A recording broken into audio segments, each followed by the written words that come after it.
Hello from Houston. Thanks all for joining us today. I'm Robert and delighted to be presented alongside my colleague Konstantinos. We have a personal connection to the image that you can see on the screen, as we occasionally work with people who were directly involved in the incident on that day. So we're pleased to share our work here today on a topic that's critical to safer and more efficient drilling operations in challenging environments like deepwater drilling. Today's presentation is titled Preventing the Next Blowout, Digital Twins for Managed Pressure Drilling Hydraulic Control Units. I'll explain what some of these terms mean in the presentation. So, Deepwater Horizon was a defining moment for the oil and gas industry. In 2010, the oil and gas industry caused the largest marine oil spill in history, a catastrophic blowout that resulted in the loss of $1 billion drilling rig and a foreign explosion that killed 11 workers. Total financial costs exceeded $65 billion and shaped the future of the drilling industry.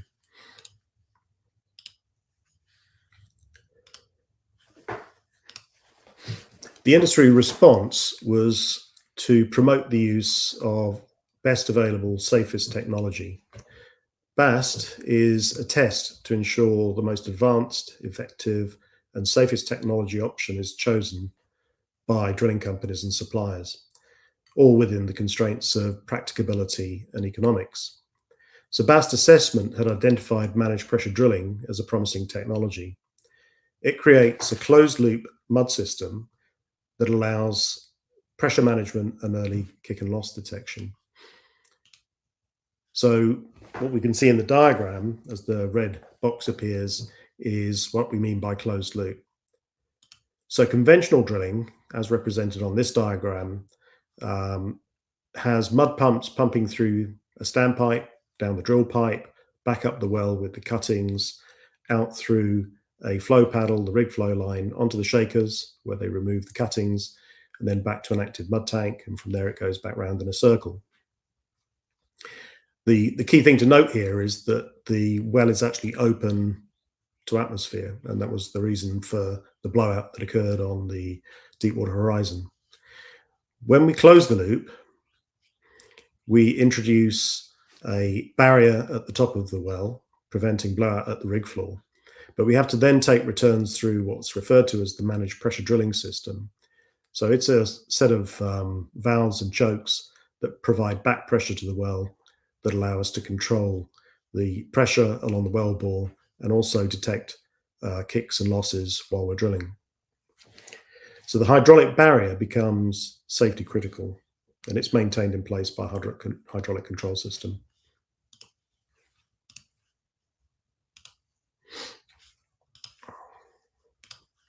So conventional quality management systems are built on the notion of verification and validation.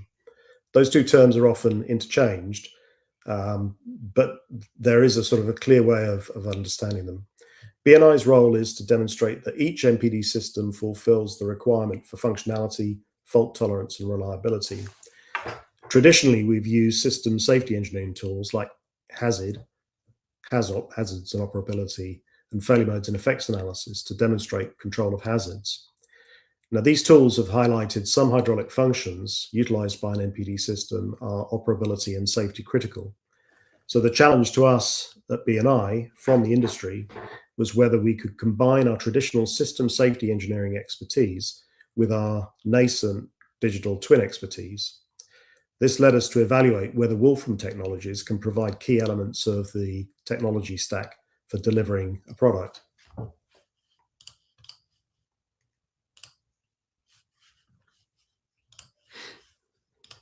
The BNI verification solution has three essential pillars. First, conduct detailed failure modes and effects analysis to ensure we understand the system before modeling and simulation. This is to ensure we fully understand how the system works and make sure that the model is representative at the right level of fidelity. Second, simulate system states to confirm functional completeness. So this step is around making sure that the model can actually replicate all the different states that the system can be in, both normal operating and also fault states. And then third, we conduct fault injection analysis to validate fault tolerance at the level of components and subcomponents. And that involves us basically injecting faults into the running simulation and then observing the behavior of the system afterwards. Our final goal, to be completed in 2026, is to define failure rates at the component level in order to determine the effects of faults on the top level safety functions. Now, I'll explain some of what you saw in the diagrams there. Some of it we had to anonymize because the hydraulic system itself is actually confidential. To build these pillars, BNI created a Wolfram language application to control a virtual system simulation created in System Modeler. To achieve this, an MO file is imported into a notebook, then simulated, and then faults are injected under the control of Dynamic. Results are written to notebooks that are then saved as timestamped PDFs to provide us with document control for change management, which is of course essential for maintaining class society approval under the national regulatory frameworks. We've also created a notebook animation of the hydraulic circuits using graphics primitives. It allows us to play or step forwards and step backwards through time, thereby giving us the chance to interrogate the model at a deep level, both visually and also using palettes and notebooks.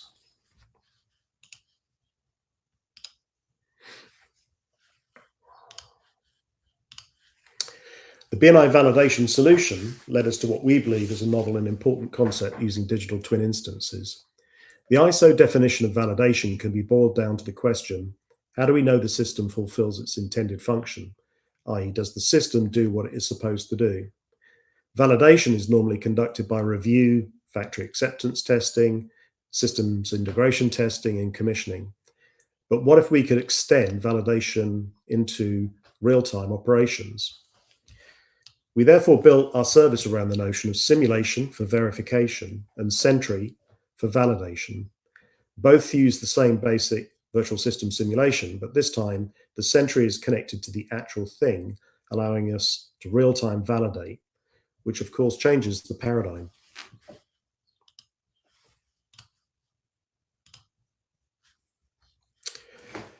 In BNI simulation mode, we use the standalone VSS. It enables us to conduct design iteration, performance optimization, time-stamped fault injection, reliability and sensitivity studies. And in addition, it supports operator training and real-time diagnostics.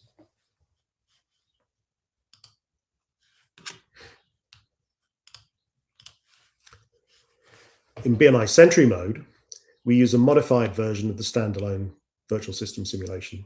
Synchronization is achieved by embedding a Wolfram OPC UA client in the VSS, which allows us to ingest live data like valve positions, pump speeds, pressures, and so on into the model.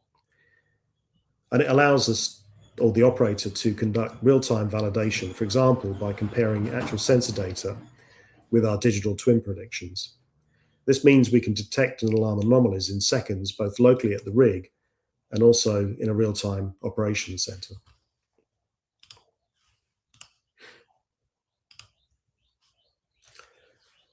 So the challenge is, could BNI build a technology stack capable of meeting the following requirements? We need to do parameter synchronization of valve positions, pump speeds, and so on. System state representation. It must allow us to simulate nominal and fault states. It should visualize the hydraulics and mechatronics using 2D animations, allow bidirectional simulation communication, analyze system performance and auto-report when deviations occur, and it must generate actionable insights. We must also be able to deploy multiple instances in parallel on our client's network. And finally, we need to aggregate, analyze, and visualize fleet-wide big data from the simulations and from the actual systems. So up to now, I've described what's required, but the next few slides presented by Konstantinos explain how we developed and delivered a client-facing solution that will be deployed either as a Dockerized product installed on the client's network or perhaps as software as a service. We combine Wolfram language system modeler and complementary engineering tools like .NET into a commercial-grade digital twin platform where Wolfram language sits on top as the orchestration and analytics layer, handling automation, fault injection, reliability calculations, reporting, and parameter studies. The outcome, we believe, is safer operations, reduced risk, and more sustainable drilling practice. So I'm going to hand over now to Konstantinos.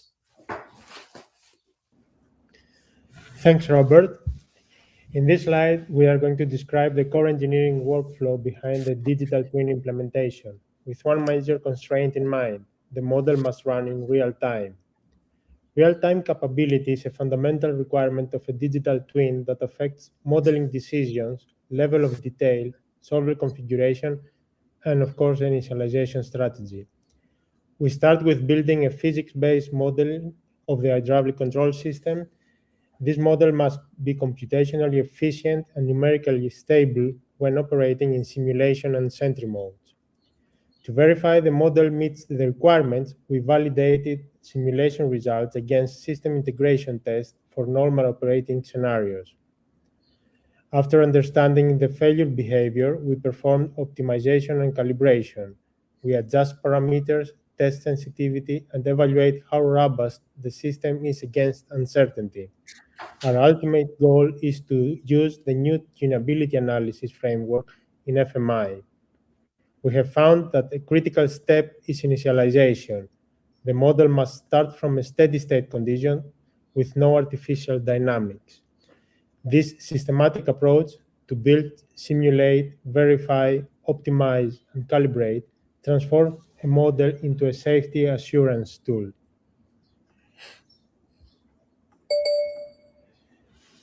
Now we're going to see the architectural foundation of our solution. A digital twin in a safety-critical offshore environment must communicate reliably, instantiate more than once, and remain cyber-secure. At the core of the architecture are structured APIs that connect simulation, live equipment, data storage, and visualization. The physics-based model runs in System Modeler. Communication with the simulation layer is handled through a .NET client over TCP. This ensures a deterministic control interaction with the model. In parallel, another .NET client manages OPC UA communication. OPC UA is essential here since it provides a secure, standardized ingestion of live operational data such as pressure, pump speed, and valve position. Above these layers, a .NET server application sits. This acts as an orchestrator.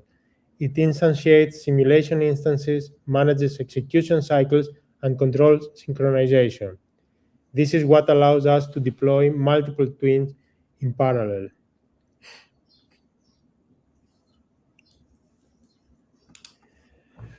After I describe the architecture and the integration, this is what the end user will see, the user interface. The digital twin runs simultaneously with the actual hydraulic equipment. It receives live data like pressures, valve positions, pump speed, and continuously calculates what the system should be doing according to physics and control logic. In other words, it acts as a real-time sentry of the physical system. When they begin to diverge, even slightly, the digital sentry detects the deviation immediately. In parallel, we have live dashboards providing analytical insights, trends, and statistical deviations. The final step now is deployment. A digital twin is valuable only if it can run reliably in an operational environment, not just in a development machine. For this reason, we deploy the platform using a Docker container. The twin runs the same way in development, testing, and production. No dependency conflicts, no configuration drift. From an operational standpoint, Docker enables scalability. We can deploy multiple instances per well, per rig, or fleet-wide.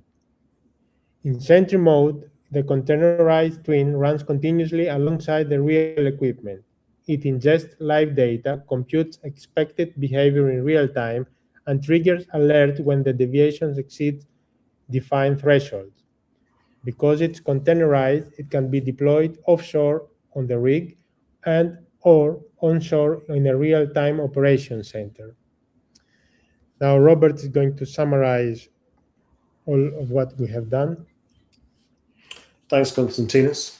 So to conclude, the question that we had when we started this, which was a couple of years ago, would Wolfram products deliver what we need for a client-facing product? And the answer, we believe, is an emphatic yes.